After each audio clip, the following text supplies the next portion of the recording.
Kita akan membahas tentang ambisi hari ini. Apa sih ambisi itu? Ya, kita sering mendengar mungkin kata-kata ambisi, ambisius ya.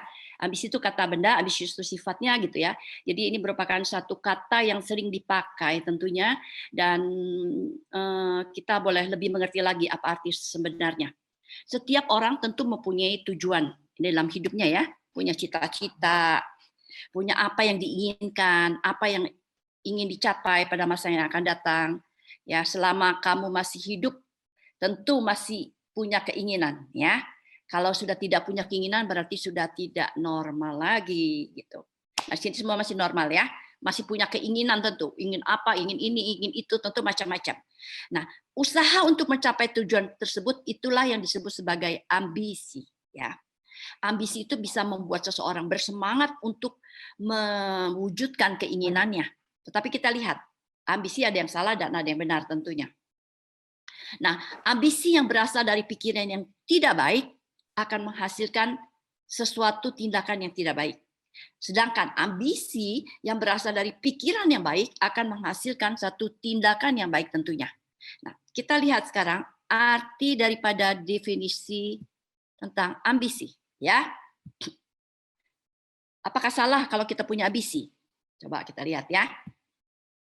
Dari Kamus Besar Bahasa Indonesia, ambisi itu adalah satu keinginan, hasrat atau nafsu yang besar untuk menjadi atau memperoleh atau mencapai sesuatu seperti mencapai satu pangkat, jabatan, kedudukan tertentu atau melakukan sesuatu, ya. Jadi ini adalah Kamus Besar Bahasa Indonesia tentang ambisi, hasrat, keinginan untuk mencapai sesuatu yang akan dilakukan tentunya. Nah, kita lihat juga ada seorang psikiater ya yang cukup terkenal namanya Alfred Adler. Ini seorang yang berasal dari Austria, seorang tokoh di dalam psikologi kepribadian ya. Kalau orang belajar tentang psikologi, tentang kepribadian pasti kenal siapa Alfred Adler ini. Nah, menurut beliau ambisi itu adalah satu keinginan yang bersifat alamiah untuk mencapai tahap kelengkapan atau pencapaian yang lebih tinggi. Jadi ambisi itu adalah suatu yang umum, suatu yang normal, suatu yang natural gitu ya. Untuk kita keinginan kita untuk mencapai sesuatu yang lebih tinggi ya. Kita tidak mengharapkan satu tujuan hidup kita kepada tempat yang lebih rendah bukan, tapi untuk mencapai tempat yang lebih tinggi. Nah, itu suatu hal yang normal. Tentu kita lihat nanti sampai batas mana ambisi itu bisa dianggap lumrah atau dianggap baik gitu ya. Sekarang kita buka dulu di dalam kitab Matius 20 ayat 20 sampai 23 ya. Boleh silakan buka. Nanti saya minta seorang bacakan Matius 20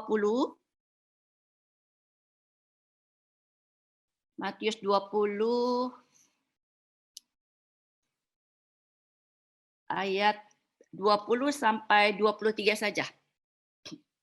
Boleh seseorang membacakan? Silakan. Boleh di-unmute. Siapa? Minta tolong. Matius 20. Matius pasal 20 ayat 20 sampai 23 ya, Bu. Ya. Demikian bunyi firman Tuhan. Maka datanglah ibu anak-anak Zebedeus serta anak-anaknya itu kepada Yesus, lalu sujud di hadapannya untuk meminta sesuatu kepadanya. Kata Yesus, "Apa yang kau kehendaki?" Jawabnya, "Berilah perintah supaya kedua anakku ini boleh duduk kelak di dalam kerajaan-Mu, yang seorang di sebelah kananmu dan yang seorang lagi di sebelah kirimu."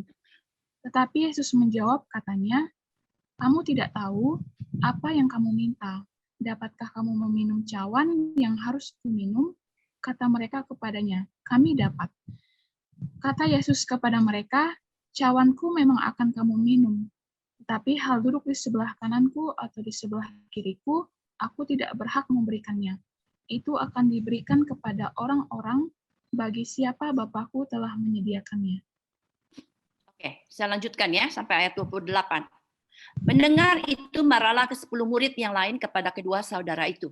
Tetapi Yesus memanggil mereka lalu berkata, kamu tahu bahwa pemerintah-pemerintah bangsa-bangsa memerintah rakyatnya dengan tangan besi, dan pembesar-pembesar menjalankan kuasanya dengan keras atas mereka. Tidaklah demikian di antara kamu. Barang siapa ingin menjadi besar di antara kamu, hendaklah ia menjadi pelayanmu. Dan barang siapa ingin menjadi terkemuka di antara kamu, hendaklah ia menjadi hambamu. Sama seperti anak manusia, datang bukan untuk dilayani, melainkan untuk melayani, dan untuk memberikan nyawanya menjadi tebusan bagi banyak orang. Nah, saudara-saudara, kita bisa melihat di sini siapa yang datang pada Yesus. Ya, ini adalah yang datang kepada Yesus adalah seorang ibu, ya, istri dari Zebedius, yang anak-anaknya kita tahu yang bernama Yakobus dan Yohanes, ya, kedua murid Tuhan Yesus. Dan dia meminta sesuatu kepada Tuhan, izinkanlah supaya anakku ini bisa mendapatkan posisi, ya, di sebelah kanan Tuhan Yesus dan di sebelah kiri Tuhan Yesus. Nah, tetapi kita bisa melihat di sini bahwa murid-murid dan Yesus bilang kamu tidak tahu apa yang kau minta, gitu ya. Tetapi dikatakan bahwa di sini Yesus selalu mengatakan lagi jelas, tunggu sebentar. Apa yang kau kehendaki, ya? Waktu ibu itu katakan, berilah perintah supaya kedua anakku ini boleh duduk kelak di dalam kerajaanmu, yang seorang di sebelah kananmu dan yang seorang lagi di sebelah kirimu. Tetapi Yesus menjawab katanya, kamu tidak tahu apa yang kamu minta. Dapatkah kamu meminum cawan yang harus kuminum? Kata mereka, kami dapat. Ya, di sini kita bisa melihat bahwa mereka meminta sesuatu yang kelihatannya umum gitu ya, yang diinginkan oleh seorang ibu kepada anaknya, yaitu satu kedudukan atau posisi yang terhormat tentunya. Tetapi Yesus mengatakan, kamu tidak tahu apa yang kamu minta. Kenapa? Karena bayangan ibu Zebedius ini adalah bahwa Tuhan itu akan datang memiliki satu kerajaan di dalam dunia ini, ya, seperti pengikut-pengikut yang lain menganggap Yesus adalah raja di dalam kerajaan dunia ini, dan mereka meminta supaya anaknya dapat posisi yang baik, yang terhormat, ya, sebelah kiri dan kanan itu menandakan satu posisi yang utama gitu. Tetapi Yesus menjawab, kamu tidak tahu apa yang kamu minta, ya. Kamu mau minum cawan yang harus kuminum? Mereka bilang bisa, dapat. Artinya di sini mereka mengerti. Yesus mengatakan minum cawan yang harus kuminum. Artinya adalah satu penderitaan, satu pengorbanan. Dan kedua murid ini mengerti bahwa memang mengikut Yesus harus ada pengorbanan, gitu ya. Tetapi next kita bisa melihat, cawanku memang kamu minum, tetapi duduk sebelah kananku dan kiriku, aku tidak berhak memberikannya. Itu akan diberikan kepada orang-orang bagi siapa Bapakku telah menyediakannya. Nah, Yesus di sini mau menjelaskan bahwa kedudukan yang diminta oleh Ibu Zebedius itu sebenarnya bukanlah kerajaan yang akan dibangun Yesus di dalam dunia, tetapi adalah kerajaan yang berkuasa di dalam tahta surga. Ya, jadi Tuhan membalikan kepada mereka pertanyaan yang salah, pengertian yang salah, dan tujuan hidup yang salah. Nah, kemudian Yesus melihat di sini bahwa motivasi daripada murid-muridnya adalah mereka sudah ikut Yesus, sudah ikut pelayanan, harusnya menerima upah lah ya. Upah yang layak tentunya saya mendapat kedudukan yang hormat, mendapat kedudukan di samping Tuhan Yesus. Tetapi Yesus mengatakan, kamu tahu, pemerintah-pemerintah bangsa memerintah rakyatnya dengan tangan besi, dan pembesar-pembesar menjalankan kuasanya dengan keras atas mereka. Jadi Tuhan menyatakan, kalau pemerintahan di dalam dunia ya seperti begitu, gitu ya. Mereka memerintah rakyatnya dengan kekuatan dan tangan besi. Tetapi, katanya di ayat 26, barang siapa ingin menjadi besar di antara kamu, hendaklah ia menjadi pelayanmu. Ya, motivasi murid-murid adalah ingin mendapat upah. Mendapatkan upah setelah melayani, ikut pelayanan, lalu mendapatkan posisi atau jabatan tertentu yang terhormat. Tetapi apa respon Tuhan Yesus? Dikatakan di sini bahwa Yesus mengatakan bahwa barang siapa ingin menjadi besar di antara kamu, hendaklah ia menjadi pelayan. Suatu yang bertentangan dengan pendapat dunia, bukan? Kalau engkau mau menjadi besar, maka engkau akan dilayani oleh banyak orang. Tetapi Yesus mengatakan, ketika kamu mau menjadi besar, kamu harus menjadi pelayan. Barang siapa ingin menjadi terkemuka, hendaklah ia menjadi hamba. Ya, sepertinya suatu hal yang seperti kontradiktif, bukan? Seorang yang punya kuasa sebagai hamba. Kalau image kita, hamba adalah seorang yang rendah, yang melayani, ya, bukan seorang yang punya kuasa, tapi seorang orang yang rendah. Tetapi Yesus mengatakan, kamu bukan rendah, ya. Kamu merendahkan diri bukan berarti kamu rendah. Kamu melayani bukan kamu berarti lebih rendah dari orang yang dilayani, bukan. Tetapi memang itu adalah tugas daripada kita semua sebagai murid-murid Yesus untuk menjadi pelayan-pelayan Tuhan. Untuk melayani sesama, bukan minta dilayani, ya. Dan kemudian menjadi terkemuka, hendaklah ia menjadi hamba, ya. Hamba. Jadi saudara bisa melihat di sini ada satu hal yang kelihatannya sangat bertolak belakang dengan pandangan dunia. Pandangan dunia kalau kita mendapat kehormatan, duduk di atas, bisa memerintah, dilayani banyak orang, terkenal, terhormat, gitu ya. Tapi tidak demikian sebagai pengikut Yesus. Kita harus melayani, ya, menjadi pelayan-pelayan dan hamba Tuhan tentunya yang melayani sesama kita di dalam dunia ini. Kemudian ayat 28 dikatakan, sama seperti anak manusia, datang bukan untuk dilayani. Siapa anak manusia? Yesus Kristus. Siapa dia? Dia adalah Tuhan kita, pemilik alam semesta ini, yang punya segala semuanya. Ketika dia minta sesuatu, menginginkan melakukan sesuatu, semua bisa saja terjadi, kan? Dia mau miliki harta yang besar, dia mau memerintah, bisa saja gitu ya. Dia mau ambil harta kita, dia mau memberi harta kita, dia mau memberikan kekuasaan kepada kita, dia mengambil kekuasaan kita, bisa saja dilakukan. Ya. Tetapi Yesus datang dikatakan bukan untuk dilayani, melainkan untuk melayani dan memberikan nyawanya menjadi tebusan bagi banyak orang. Ya, jadi saudara kita bisa melihat, Yesus datang ke dalam dunia, dia yang berkuasa, tapi dia mau melayani, ya. Dan juga dia mau memberikan pengorbanan yang paling besar, yaitu memberikan nyawanya untuk tebusan bagi kita orang berdosa yang melawan dia, tapi dia mau mengasihi kita, memberikan nyawanya untuk tebusan bagi dosa-dosa kita. Sehingga kita yang harusnya menerima hukuman, menerima kehidupan kekal bersama dengan dia. Jadi saudara, kita bisa melihat bahwa pengikut-pengikut Tuhan saja atau murid-murid Tuhan saja memiliki satu pandangan yang salah tentang mengikut Yesus. Mereka memiliki motivasi yang kurang benar, ya.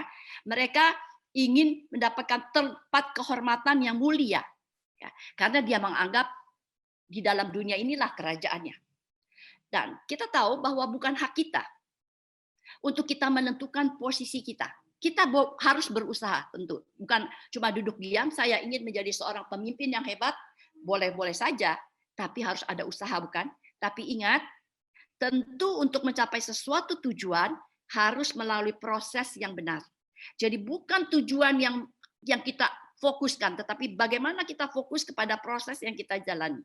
Sudah benar atau tidak, ya. Jadi bukan hak kita untuk menentukan posisi kita. Kita berusaha, tapi Tuhanlah yang menentukan.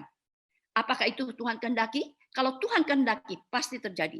Tapi kalau tidak, jangan sekali-kali mencuri akan kemuliaan Tuhan. Karena kita akan mendapatkan akibatnya tentunya. Ya. Jadi biarlah Tuhan yang memberikan posisi kepada kita. Kita mau di atas, kita mau dimanapun. Kalau Tuhan yang memberikan, kita akan mengalami satu kebahagiaan tentunya. Nah, kita coba lihat tentang respon Yesus. Respon Yesus dikatakan kita harus melayani, bukan dilayani. Tuhan mengajarkan di sini bahwa tidak ada tempat bagi kita untuk menjadi sombong. Ya, jelas keinginan murid-muridnya untuk mendapat posisi yang baik, tentu supaya dia bisa bangga, bukan? Bisa membanggakan diri, wah, saya adalah orang yang dekat dengan Tuhan. Saya orang yang dekat dan disayang Tuhan sehingga memperoleh kedudukan yang baik. Seringkali kita suka demikian juga, bangga dengan orang-orang tertentu. Wah, saya dekat loh sama orang ini, orang hebat loh gitu ya. Ada kesombongan tentu. Tapi Tuhan bilang jangan seperti itu.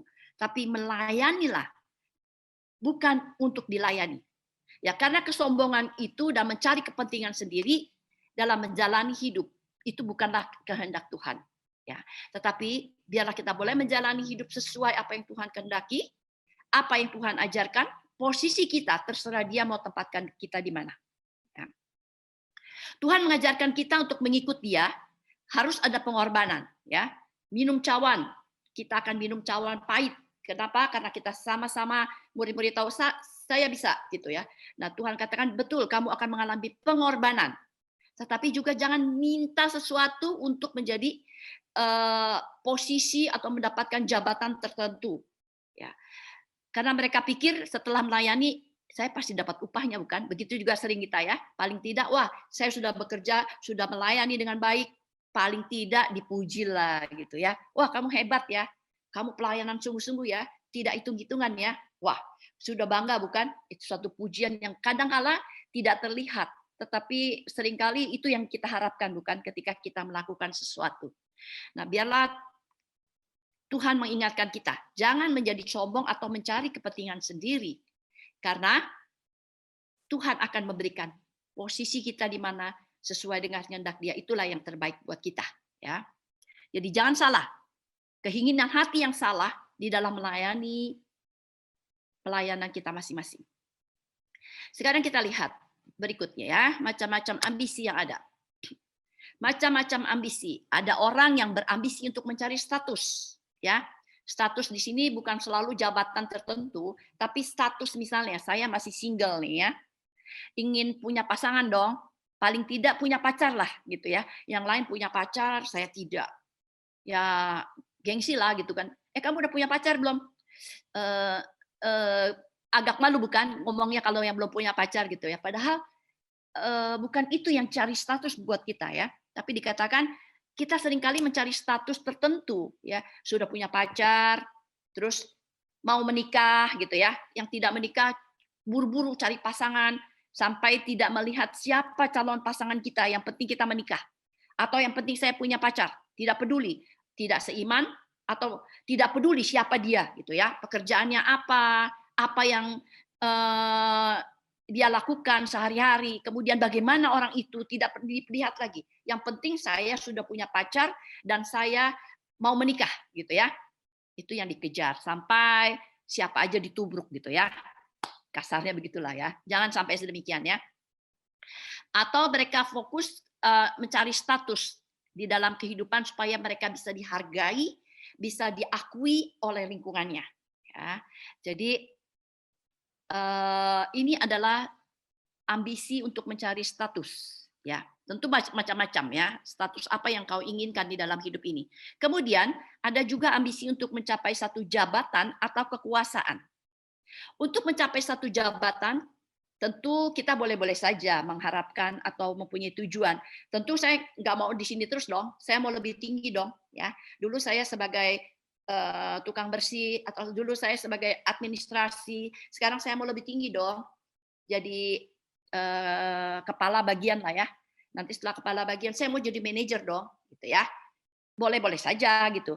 Atau di dalam pelayanan dulu saya cuma bagian singer, sekarang saya mau jadi WL dong. Atau saya mau menjadi pendeta dong, ya. Silakan kalau itu sudah betul-betul panggilanmu gitu ya. Nah, jadi ketika orang mencari jabatan atau kekuasaan, ketika tidak lagi melihat ke apa yang Tuhan inginkan, tapi mereka bisa menghalalkan segala cara, ya, demi untuk memperoleh jabatan dan kekuasaan yang diimpikan. Kita bisa melihat sekarang contoh-contoh dari pemimpin-pemimpin yang punya sifat ambisius gitu ya, terlalu ambisius. Dia merasa dialah yang paling baik. Dia harus punya kekuasaan menaklukkan dunia ini gitu ya. Kita bisa lihat contoh-contohnya daripada misalnya Alexander the Great ya, Julius Caesar, kemudian juga Nero ya yang jahat itu, kemudian Hitler ya, seorang pemimpin-pemimpin yang punya ambisi yang tidak baik, yang jahat. Kemudian kita bisa juga lihat Joseph Stalin di Rusia waktu itu. Nah, tentu saudara-saudara, kita bisa mempunyai ambisi. Ya, tadi saya katakan ambisi, tapi lihat, betulkah itu ambisi kita di hadapan Tuhan? Nah, kalau ambisi mereka yang tidak baik ini, mereka mau supaya mereka tetap ada di dalam kedudukan atau tahtanya. Mereka tidak mau digantikan. Seolah-olah tidak ada orang yang lebih layak dia untuk duduk di dalam satu singgasana kursi kerajaannya itu gitu ya. Nah, saya ingat ada satu iklan zaman beberapa waktu yang lalu. Kalau sudah duduk lupa berdiri ya. Ini iklan adalah iklan furniture pada waktu itu gitu ya. Jadi seperti demikianlah orang-orang yang sudah duduk nyaman di dalam posisinya kadang-kadang lupa berdiri dan tidak mau digantikan posisinya. Ya jangan sampai kita punya ambisi untuk seperti demikian tentunya. Kenapa? Karena ketika mereka mempunyai ambisi untuk memiliki satu jabatan, lalu mereka juga menghalalkan segala cara untuk mencapai posisi itu, segala macam kejahatan akan dilakukan. Entah itu akan berdampak kepada bangsa yang besar, ya, kepada orang lain, dan juga tentu akan merusak kepada dirinya. Kejahatan-kejahatan yang kita lihat di dalam pemimpin-pemimpin yang demikian, ya kita bisa lihat kan, ada kejahatan di mana mereka korupsi, memperkaya diri, bahkan mengorbankan orang lain pun dia rela. Membunuh ya, kita kalau masih ingat peristiwa-peristiwa yang lalu di mana orang-orang yang melawan kepemerintahan lalu hilang ya, hilang entah kemana, tidak tahu lenyap kemana, tiba-tiba hilang aja gitu ya. Semua cara dihalalkan demi untuk mempertahankan posisinya. Apakah itu cuma hanya di dunia? Apakah itu hanya ada di dalam keduniawian? Ternyata di dalam hal rohani pun ada. Ya, coba kita bisa lihat contohnya salah satu raja yaitu Saul. Saul ini adalah seorang raja yang sebenarnya tidak diinginkan Tuhan, tetapi dipilih oleh bangsa Israel pada waktu itu, gitu ya. Nah, kita lihat ketika dia sudah duduk di dalam posisinya, ambisinya untuk tetap menjaga kedudukannya tidak direbut oleh yang lain, membuat dia menjadi buta rohaninya, ya. Dia salah satunya yang dilakukan adalah dia mengambil peran sebagai imam. Pada waktu dia mau berperang, bangsa Israel mau berperang melawan musuhnya, biasanya mereka melakukan kurban bakaran. Nah, itu biasanya adalah tugas daripada nabi. Tetapi dilakukan oleh si Samuel, ya. Harusnya dilakukan oleh Nabi Samuel, tapi dilakukan oleh Saul pada waktu itu. Karena dia takut kehilangan posisinya dan dia sampai kehilangan akal sehatnya. Dia lupa bahwa itu adalah bukan tugasnya dia. Itu adalah tugas daripada Nabi Samuel. Dia seorang yang bersikap oportunis, inginkan sesuatu, ya. Kemudian yang tindakan berikut yang paling kita bisa lihat berikutnya adalah dia merencanakan untuk membunuh Daud, bukan? Ya. Daud yang tidak bersalah, tapi dia mau membunuh. Kenapa? Karena dia takut kerajaannya akan dikuasai, akan direbut oleh si Daud ini. Nah, saudara-saudara, kita bisa melihat kekuasaan jabatan di dalam duniawi ini yang jahat tidak hanya ada di dalam kehidupan duniawi, tapi juga ada di dalam kehidupan rohani. Saat ini pun masih ada, ya. Ada beberapa orang pemimpin-pemimpin rohani yang ingin menjadi ternama, ingin cepat besar gitu ya. Mulai menyombongkan dirinya, membesar-besarkan diri, menyebarkan fitnah gitu ya, menjelek-jelekan yang lain demi supaya dia kelihatan baik atau memberitakan kabar-kabar bohong yang menyenangkan hati orang lain ya. Nah, itu terjadi juga di dalam kehidupan rohani ya. Jadi mereka tidak sabar menunggu waktunya Tuhan untuk mencapai posisi yang tertentu, mereka melakukan segala cara menurut dia. Walaupun tahu itu tidak benar, tapi dia tetap lakukan. Kenapa? Karena dia mau cepat-cepat mendapatkan satu posisi yang diinginkan. Nah, kemudian yang berikut kita bisa melihat adalah di dalam ambisi mengejar materi. Ya, ini satu hal yang paling banyak dilakukan oleh orang-orang. Ya, kita tahu harta, ya. Harta itu adalah sesuatu yang kelihatan nyata di dalam hidup kita, yang seringkali menggoda kita, bukan? Ingin cepat kaya, ingin hidup senang, tidak kekurangan, ya. Dan pikir mereka kalau saya punya uang banyak, harta saya banyak, tentu dapat menjamin hidup saya untuk saya bisa bahagia. Kalau sekarang duit pas-pasan, mau makan di tempat yang mahal, pikir-pikir dulu. Mau beli barang yang mahal, pikir-pikir dulu. Kok enak ya? Kok orang bisa beli aja segitu? Apa yang dia mau bisa dibeli. Tentu ada satu, kadang timbul pikiran seperti itu gitu ya. Jadi pengen punya, saya juga mau punya harta yang banyak. Boleh-boleh saja, asal caranya tentunya benar gitu ya. Ada cara yang benar, tapi kadang-kadang untuk mencapai harta yang banyak, ingin cepat kaya, tentu banyak jalan pintas yang dilakukan gitu ya. Seringkali juga melakukan tipu sana, tipu sini, sikat sana, sikat sini untuk bisa mendapatkan harta buat dirinya. Nah, sekarang lagi zaman-zaman Covid ini, kita juga melihat di dalam kesulitan bangsa kita saat ini, ada saja orang-orang yang memanfaatkan kesulitan untuk mencari kepentingan diri sendiri. Ya, misalnya kita cari obat, katanya susah banget untuk obat, ya.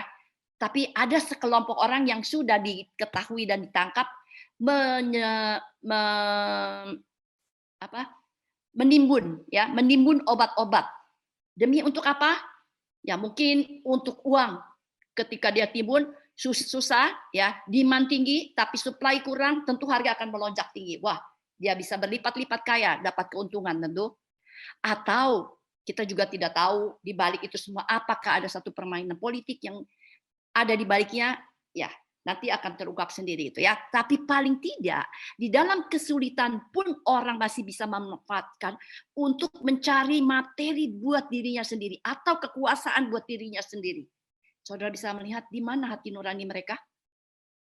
Hati dan pikirannya hanya dipenuhi. Bagaimana saya memperoleh uang, bagaimana saya memperoleh materi, bagaimana saya bisa memperoleh jabatan atau kekuasaan. Ya. Sehingga kejahatan demi kejahatan dilakukan.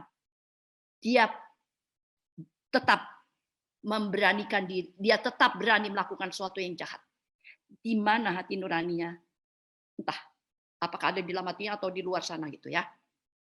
Coba kita lihat di dalam kitab Amsal 22 ayat 1 dikatakan, nama baik lebih berharga daripada kekayaan besar. Dikasihi orang lebih baik daripada perak dan emas. Ya, di Amsal 22 ayat 1. Kemudian di dalam Khotbah 5 ayat 10 juga dikatakan, siapa mencintai uang tidak akan puas dengan uang. Dan siapa mencintai kekayaan tidak akan puas dengan penghasilannya. Ini pun sia-sia. Ya. Jadi bukan berarti kita tidak harus cari uang, tapi bagaimana kesalahan kita adalah mencintai uang. Ya. Cinta itu hanya untuk siapa? Tuhan, sesama gitu ya. Bukan untuk benda mati. Ketika kita mencintai uang, maka kita akan tidak pernah puas dengan uang itu. Ya. Dia tidak akan pernah puas. Punya 5 ingin 10, punya 10 ingin 20, punya 20 ingin 100 gitu ya. Tidak akan pernah puas. Dan dikatakan akhirnya itu pun sia-sia. Siapa yang mengatakan ini adalah seorang Raja Salomo yang sudah memiliki segala-galanya.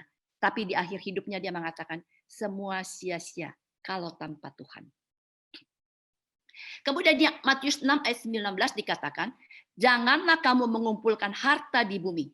Di bumi ngengat dan karat merusakannya. Dan pencuri membongkar serta mencurinya. Ya. Jadi ketika kita hanya ingin mengumpulkan harta di bumi, harta kita akan habis. Ya, pasti akan habis. Dan sekali mungkin kita mati masih meninggalkan harta yang banyak, tapi kita tidak akan bisa membawa uang itu atau harta. Jadi saudara, bukan tidak boleh cari uang. Cari usaha harus dilakukan. Kita harus bekerja. Tapi bukan itu tujuan hidup kita tentunya. Ya. Kemudian, ambisi seseorang yang tentang mencari pujian atau kehormatan. Ya, tadi kita bisa melihat bagaimana orang mencari kehormatan. Saul mau menjaga kedudukannya untuk dia tetap mendapatkan posisi yang hormat. Seringkali kita juga melakukan demikian, bukan? Ketika kita melakukan satu pelayanan, ketika tidak dipuji, jadi marah. Udah, saya nggak mau melayani lagi. Saya diejek, saya dihina, bukan dipuji. Udah capek-capek, keluar uang sendiri, tenaga, buang waktu, gitu kan? Nah, kenapa? Kau kecewa? Karena kamu mencari pujian. Ya, jadi saudara-saudara, di dalam Matius 6 ayat 1 dikatakan, ingatlah, jangan kamu melakukan kewajiban agamamu di hadapan orang lain supaya dilihat mereka.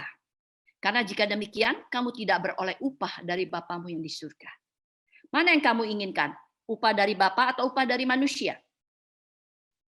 Kalau kita mendapatkan upah dari manusia, Tuhan bilang ya udah kamu sudah dapatkan gitu ya. Kamu mengharapkan pujian dari manusia, kamu sudah dapatkan. Tetapi yang lebih berharga adalah upah dari Bapamu yang di surga. Jangan sampai kita melakukan satu pelayanan hanya untuk mencari pujian, ya. Akhirnya kita mencuri kemuliaan untuk diri kita sendiri, bukan untuk Tuhan. Kemudian yang berikut, ya, ambisi. Ambisi untuk memenuhi gaya hidup yang konsumtif. Apakah salah saya konsumtif? Tentu kita lihat-lihat ya. Ketika kita menjadi gaya hidup yang konsumtif, menghambur-hamburkan uang demi untuk supaya diterima, dihargai di satu kalangan tertentu, meskipun kita uangnya nggak punya, sampai utang-utang, aduh saya pinjam dulu ya, nanti saya ganti ya, itu ya. Demi untuk membeli satu tas bermerek misalnya. Demi untuk apa? Supaya bisa diakui, dihargai, diterima di satu kalangan, ya. Hutang-hutang yang nggak apa-apa lah gitu ya. Dan di sini kita bisa melihat adalah satu nafsu atau keinginan yang tidak mau kalah untuk bisa masuk di dalam satu kelompok. Nah, gaya hidup yang demikian ini seperti kita gambarkan disebut sebagai gaya hedonis ya, orang-orang yang punya gaya hidup, pola hidup yang mengarah ke aktivitas. Aktivitasnya dilakukan untuk mencari kesenangan hidup ya, seperti lebih banyak menghabiskan waktu di luar rumah untuk bersenang-senang, untuk bermain, membeli barang-barang bermerek, mahal, untuk memenuhi hasratnya, bukan sesuai dengan kebutuhannya. Ya. Nah, cenderung orang-orang seperti ini mempertahankan gaya hidup penting buat dia, ya, supaya ada pengakuan, supaya dia mendapat perhatian dan pengakuan di dalam lingkungan hidupnya. Nah, saudara-saudara, saya tidak tahu saudara-saudara punya ambisi seperti yang mana, gitu ya. Ya mudah-mudahan tidak seperti yang saya sebutkan tadi, yang ambisi-ambisi yang tidak baik tentunya. Tetapi bukan berarti seluruh ambisi adalah ambisi yang jelek. Ada juga ambisi yang baik, ya. Kita lihat di sini ambisi yang positif. Positif. Kalau ambisi ini positif, datang dari pikiran yang baik, hati nurani yang baik, akan melahirkan tingkah laku yang baik, itu akan menjadi pendorong atau motivasi ketika kita untuk mencapai tujuan, ya. Jadi ambisi perlu. Kalau tidak punya ambisi, tidak punya semangat, tidak punya keinginan. Ya, tadi saya katakan di depan, kalau kamu sudah tidak punya keinginan, jangan-jangan kamu sudah mati, ya, mati rasa lah paling tidak. Tetapi kita harus mempunyai motivasi, pendorong di dalam menjalani hidup ini untuk mencapai satu tujuan. Ya. Nah, kalau ambisi yang negatif adalah ini bisa menjadi racun dalam kehidupan. Ya, tadi salah satu, kalau kita hanya tujuannya untuk gaya hidup yang konsumtif, tentu kita akan memfoya-foyakan hidup, uang kita habis untuk hidup hura-hura, ya, yang tidak penting kita lakukan sampai akhirnya kita terjerat oleh hutang, ya. Kemudian ini bisa menjadi racun, ya, pikiran yang tidak baik, hati yang tidak baik, ya, akan melahirkan tindakan yang tidak baik juga. Dan lama-kelamaan ini menjadi satu habit atau kebiasaan yang menjadi racun di dalam kehidupan kita. Kemudian, tadi saya katakan bahwa ambisi yang positif ini akan bersifat membangun. Ada satu rangsangan, dorongan untuk kita terus lebih tinggi lagi, ya. Bukan berarti kita tidak boleh mengimpikan sesuatu. Saya bilang kita harus punya mimpi, tapi lihat juga apakah kemampuan dan kehendak Tuhan nanti. Nah, ketika kita mempunyai ambisi yang positif, ini akan bersifat membangun, mempunyai semangat kita untuk lebih maju lagi, lebih lagi maju. Tapi juga kita berusaha, bukan hanya melihat tujuan, tapi kita melakukan proses ini dengan benar atau tidak. Selama kita menjalani tujuan hidup kita, apakah kita menjalaninya dengan benar? Ya. Kalau benar, teruskan. Tuhan akan tambahkan kepada kemampuan kita, ya. Talenta yang diberikan ada 1, ada 5, ada 2, ada 5. Yang 2 dia maksimalkan menjadi 4, yang 5 maksimal menjadi 10. Yang 1 diam aja, nggak mau berusaha, tidak punya ambisi. Kan katanya nggak boleh punya ambisi. Bukan tidak boleh, ya. Boleh, tapi yang positif tentunya, yang baik. Jadi kalau kamu punya dikasih talenta 2, kamu melakukannya, maka kamu akan ditambahkan terus sama Tuhan. 2 jadi 4, 5 jadi 10, dan seterusnya tentunya. Tetapi ambisi yang negatif, ini akan bersifat merusak. Ya, kalau racun ya jelas akan merusak. Bahkan akhirnya membunuh hidup kita. Jadi bukan hanya merusak buat diri kita, seringkali juga merusak kepada orang lain, ya.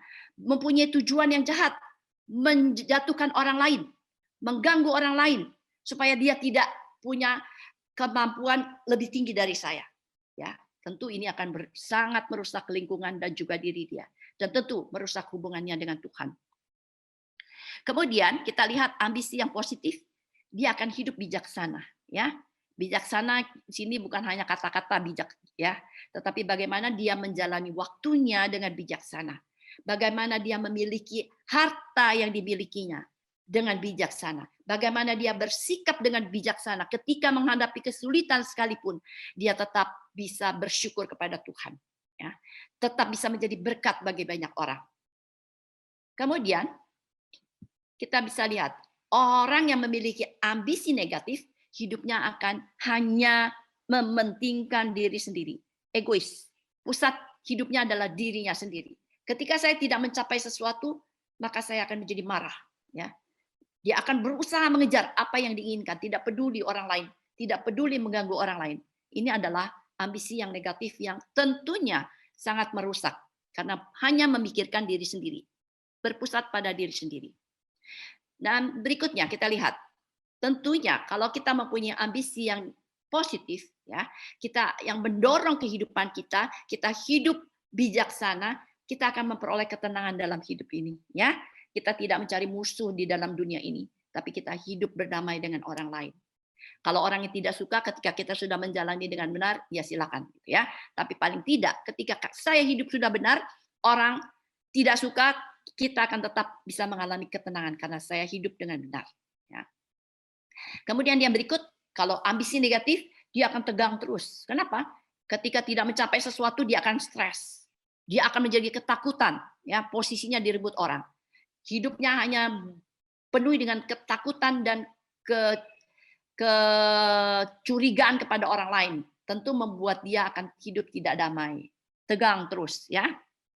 Kemudian kita bisa melihat berikutnya, dampak ambisi yang negatif. Dampak ambisi yang negatif pertama-tama tentu terhadap fisik kita, ya. Ketika kita memiliki ambisi yang negatif yang tadi saya sebutkan di atas, tentu akan memiliki pengaruhnya kepada fisik kita. Misalnya apa? Jantung kita sering berdebar-debar, ya. Ketika kita ambisi kita punya niat yang jahat, kita akan merasa ketakutan, gitu ya.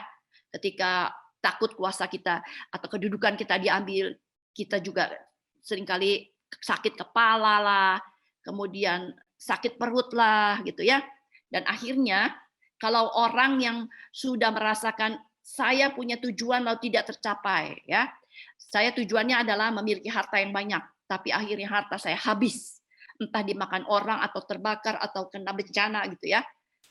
Lalu akhirnya dia akan stres sama sekali karena tujuan hidupnya adalah materi. Akhirnya kemungkinan dia bisa mengakhiri hidupnya dengan bunuh diri.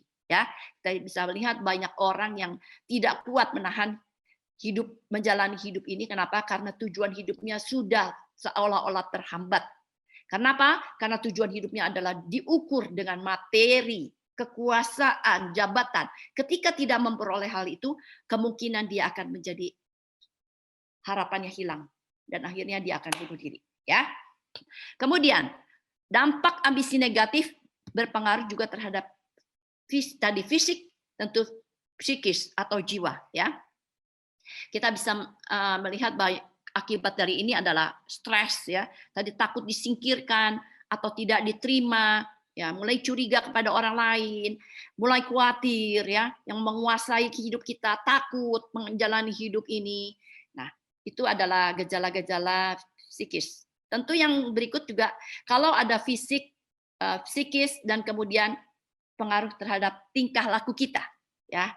Kalau tingkah laku kita mempunyai ambisi yang negatif, tingkah laku kita akan takut kalah, ya, takut bersaing, takut dikalahkan, suka bersaing dengan orang. Untuk itu akhirnya dia suka omong besar. Wah, saya ini orang hebat, saya ini orang sukses, saya ini orang pintar, gitu ya, untuk mengangkat dirinya sendiri, gitu. Dan untuk mencapai apa yang diinginkan, tingkah lakunya seringkali dia menghalangi orang lain. Ketika orang lain lebih dari dia merasa tidak suka, dan dia berusaha untuk menghalangi orang itu, ya. Entah dia jelek-jelekan, dia fitnah atau apapun yang dilakukannya. Nah, akhirnya adapun orang-orang yang tidak kuat lagi menghadapi kehidupan ambisi negatifnya, ketika dia tidak bisa mengendalikan diri, kadang-kala mereka lari kepada obat-obatan, ya. Tadi salah satunya bunuh diri, ya, ini juga obat-obatan, ya. Karena dia anggap realita yang dihadapinya tidak sesuai dengan kenyataan yang diinginkannya, ya. Keinginannya tidak sesuai dengan apa yang dihadapi saat ini. Saudara-saudara, kemudian kita lihat berikutnya. Faktor-faktor yang menyebabkan ambisi negatif, ya. Ya. Di sini kita bisa melihat yang pertama adalah diri sendiri. Ya, diri sendiri. Tadi ada keinginan-keinginan yang mendorong karena egois. Ya, berpusat kepada diri sendiri, mementingkan diri sendiri. Ya, kita lihat salah satu Raja Herodes, ya. Raja Herodes ini punya ambisi yang luar biasa. Dia ingin supaya kekuasaannya ini tidak digantikan oleh siapapun juga. Akhirnya apa yang dia lakukan? Dia membunuh keluarganya sendiri, bahkan anaknya. Karena kalau raja yang gantikan nanti anaknya dong. Supaya anaknya tidak bisa gantikan dia, maka dia bunuh anaknya. Saudara-saudara lihat, dampak negatif yang sangat jelek sekali. Karena dia hanya berpusat kepada dirinya sendiri. Sampai pun dia mengorbankan keluarganya pun dia rela. Ya. Jadi, saudara-saudara, bukan cuma Raja Herodes ternyata. Ternyata pelayan-pelayan atau kita-kita yang menganggap diri rohani pun seringkali punya ambisi untuk mementingkan diri kita sendiri, bukan? Ya. Di mana kita sering tidak suka kalau orang lain lebih tinggi dari kita. Karena kita pusat daripada hidup kita ini sendiri. Dan untuk itu seringkali kita berusaha menjelek-jelekan orang lain, menghancurkan orang lain, ya. Lalu tentu hal ini sangat mendukakan hati Tuhan. Juga mendukakan orang-orang di sekitar kita, ya. Lakukanlah yang baik di dalam hidupmu. Kemudian faktor penyebab ambisi negatif adalah keluarga, ya. Keluarga, orang tua, ya, di mana ambisi orang tua ingin supaya anaknya berhasil, bukan? Seperti tadi Ibu Sebedius ini supaya menginginkan anaknya mendapat posisi yang penting, mendapat jabatan yang baik, yang terhormat. Nah, seringkali orang tua kita atau saya sebagai orang tua juga menginginkan demikian, gitu ya. Yang sudah jadi orang tua, coba tentu kadang pengen dong, bangga dong kalau anak kita berhasil. Nggak salah sih bangga ketika berhasil. Tapi ketika kita menginginkan anak kita menjadi orang yang paling hebat, orang yang paling kaya, paling pintar, ternama, lalu kita berusaha terus, itu tujuan hidup kita. Sampai kita lupa, kita lalai kemampuan anak kita, mampu nggak ya? Ya. Atau anak kita emang mau di situ nggak ya? Sampai kita menjerumuskan, dikatakan ya, sampai akhirnya menjerumuskan anak kita sendiri demi ambisi daripada orang tua. Ya, contohnya, ketika orang tua tentu nggak salah ya menginginkan anaknya menjadi orang yang pintar, yang paling hebat di sekolahnya saat ini, gitu ya. Lalu ketika anaknya dapat nilai yang jelek, wah, dimarahin luar biasa. Kamu gitu ya, sudah dapat nilai segini, kamu tuh harusnya paling besar. Padahal anak itu bukan jelek-jelek amat misalnya ya, tapi nilainya mungkin dapat biasanya dia dapat A, sekarang dapat B gitu ya. Wah, marah sekali orang tuanya. Kamu nggak bisa, kamu harus dapat A. Kalau tidak, kamu tidak dapat makanan ya hari ini yang kamu inginkan misalnya. Wah, anak itu tentu ya kesel lah ya. Tapi lama-kelamaan terpacu juga. Ketika dia tidak mencapai apa yang diinginkan orang tuanya, lalu akhirnya apa yang dia lakukan? Dia bisa berbohong, ya. Oh, tadi saya dapat nilai A, padahal cuma dapat C+ misalnya ya. Tapi supaya tidak dimarahi, akhirnya dia berbohong. Kalau demikian, siapa sih yang pendorong untuk anak berbohong itu? Ayo, siapa? Anak itu sendiri, ya anak itu melakukan betul. Dia yang ada dorongan dari dia. Tetapi paling tidak ada andil dari orang tua ketika anak itu berbohong. Kenapa? Karena anak itu takut kalau berkata benar pasti dimarahi. Ya. Nah, jadi bisa juga menimbulkan orang atau anak ini menjadi patah semangat, frustrasi gitu ya. Ketika orang tua, misalnya di dalam satu kalangan tertentu, suku tertentu, ingin anaknya cepat-cepat kawin lah, gitu kan ya, misalnya cepat-cepat berkeluarga lah. Ketika usia udah perempuan, kalau laki-laki mungkin masih dibiarkan gitu ya, tapi kalau perempuan sudah hampir belum, sudah mestinya sudah waktunya menikah, belum menikah, lalu didorong terus sampai anak ini sebenarnya dia memang sih bukannya tidak mau, tapi ya kalau panggilan dia sendiri ya tidak apa-apa gitu, oke-oke aja gitu. Tapi karena dorongan orang tua, akhirnya dia terjerumus cari orang siapa saja tadi saya katakan. Tentu ini menjadikan dampak yang negatif, bukan? Kenapa? Karena ada dorongan dari keluarga. Kemudian lingkungan, ya. Lingkungan. Ya, tadi keluarga juga mendorong supaya anak bisa mencapai posisi tertentu, sampai anak ini juga ya udahlah demi menyenangkan orang tua saya lakukan apa saja, ya hal-hal yang tidak halal pun dilakukan demi untuk memuaskan ambisi daripada keluarga. Jadi hati-hati ya, kita yang sebagai orang tua ataupun kita yang sebagai masih dalam posisi anak, lihat mana yang ambisi yang benar atau tidak dari keluarga. Kalau tidak benar, ya tidak perlulah kita ikut terjerumus ke dalam ambisi yang demikian. Ya. Kemudian lingkungan, ya ambisi negatif dari lingkungan, ya supaya kita bisa diterima oleh komunitas lingkungan di mana kita berada, kita ikuti gaya hidup mereka. Ya, tadi mereka hidup foya-foya, ayo ikut. Mereka mabuk-mabukan, ikut. Mereka pakai obat-obatan, ikut demi supaya tidak dikeluarkan dari gengnya atau komunitasnya. Ya, bahkan demi gengsi. Saya nggak punya uang, tapi untuk bisa masuk kelompok itu saya harus punya barang bermerek. Berusaha untuk beli walaupun hutang tadi ya, dan melakukan hal-hal yang berbahaya.